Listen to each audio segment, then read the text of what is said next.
মুখ্যমন্ত্রী মমতা বন্দ্যোপাধ্যায়ের অনুপ্রেরণায় এবং West Bengal state rural development এজেন্সির অর্থানুকূল্যে 18 কোটি টাকার রাস্তার কাজের শিলান্যাস হয়ে গেল মালদার রতুয়া 2 নম্বর ব্লকে।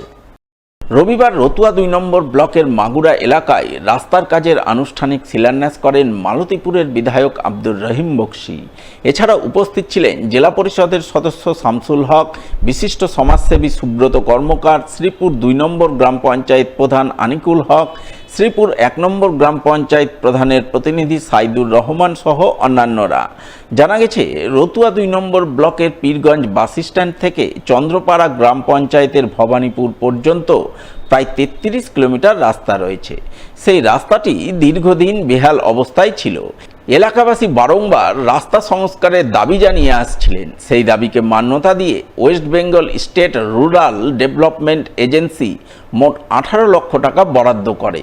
সেই বরাদ্দকৃত অর্থে প্রথম ধাপে 6,50 লক্ষ টাকা বরাদ্দে 12 কিলোমিটার রাস্তার কাজ করা হয়। এরপর বাকি রাস্তাসহ বাঁধ নির্মাণ কাজ রবিবার আনুষ্ঠানিকভাবে শিলান্যাস করেন মালতীপুরের বিধায়ক আব্দুর রহিম বক্সী সহ অন্যান্যরা।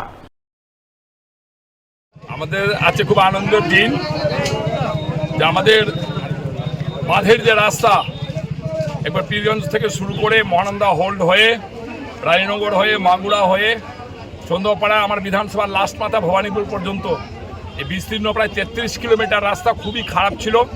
আগে রাস্তাটা ছিল কিন্তু তারপরে ভেঙে গেছিল, রাস্তাটা চলাচলের অযোগ্য ছিল। আমরা জনপ্রতিনিধিরা সকলে মিলে শামসুল আছেন, আমরা আছি, বারে আমরা চেষ্টা করেছি, রাজ্য সরকারের কাছে আবেদন করেছি, অনুরোধ করেছি। সেই টাকা তারা স্যাংশন করেছেন আপগ্রেডেশনের জন্য। রাস্তাটাকে উঠিয়ে একটা সুন্দর করে রাস্তাটা আবার তৈরি হবে যাতে দীর্ঘদিন ধরে চলে। সেই রাস্তা প্রায় 32 কিলোমিটার উপরে, আর প্রায় খরচ প্রায় 18 কোটি টাকার উপরে খরচ ধরা হয়েছে এখানে এস্টিমেট কস্ট। আমরা এখানে শুভারম্ভ করতে এসেছি যে কাজটা নতুনভাবে শুরু হবে। মুখ্যমন্ত্রী মমতা বন্দ্যোপাধ্যায়ের অনুপ্রেরণায় এবং ইংরেজবাজার পঞ্চায়েত সমিতির অর্থানুকূল্যে যাত্রী প্রতীক্ষালয়ের শিলান্যাস হয়ে গেল রবিবার। এদিন এই শিলান্যাস কর্মসূচি চোখে পড়ে ইংরেজবাজার ব্লকের কোতোয়ালি অঞ্চলের তারাকালী মোড়ে। ইংরেজবাজার পঞ্চায়েত সমিতির সভাপতি রাজেশ পাল নারকেল ফাটিয়ে যাত্রী প্রতীক্ষালয়ের কাজের আনুষ্ঠানিক শিলান্যাস করেন।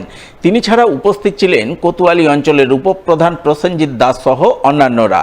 এই প্রসঙ্গে পঞ্চায়েত সমিতির সভাপতি রাজেশ পাল জানান, কোতোয়ালি তারাকালী মোড় এলাকায় বহু মানুষ যানবাহন ধরতে আসেন, কিন্তু কোনো যাত্রী প্রতীক্ষালয় না থাকায় সাধারণ মানুষজন সমস্যায় পড়ছিলেন। সেই সমস্যার কথা স্থানীয় উপপ্রধান তার গোচরে তুলে ধরেছিলেন। তাই তিনি পঞ্চায়েত সমিতির পঞ্চম অর্থ কমিশন থেকে প্রায় 2.5 লক্ষ টাকা বরাদ্দে আজ যাত্রী প্রতীক্ষালয়ের কাজের শিলান্যাস করলেন। এই এলাকার মানুষের দীর্ঘদিনের একটা দাবি ছিল, এখানে বয়স্ক মানুষরা যখন গাড়ি ধরতে আসেন বা যানবাহন ধরার উদ্দেশ্যে আসেন, তখন এখানে ওনাদের হয়তো দাঁড়িয়ে থাকতে হয় কিছুক্ষণ। তো সেখানে হলে তাদের সুবিধে হতো। আমাদের এই এলাকার সদস্য তথা আমাদের কোতোয়ালি অঞ্চলের উপপ্রধান সাহেব প্রসেনজিৎ দাস মহাশয় তাদের কথা এটা ভেবেছেন এবং আমাকে সেটা নিয়ে একবার বলছিলেন যে একটা প্রতীক্ষালয় খুব সুবিধা হয়। তাই আমাদের মাননীয় মুখ্যমন্ত্রী মমতা ব্যানার্জি মহাশয়ের উদ্যোগে, তার অনুপ্রেরণায় আমাদের ইংরেজবাজার পঞ্চায়েত সমিতির যে পঞ্চম অর্থ কমিশন SFC তার যে অর্থ ভার, সেখান থেকে 2,50,000 টাকার প্রায় 2.5 লক্ষ টাকার ব্যয়ে এখানে একটা প্রতীক্ষালয় শুরু হতে যাচ্ছে। তারই আজকে এখানে শুভ শিলান্যাস।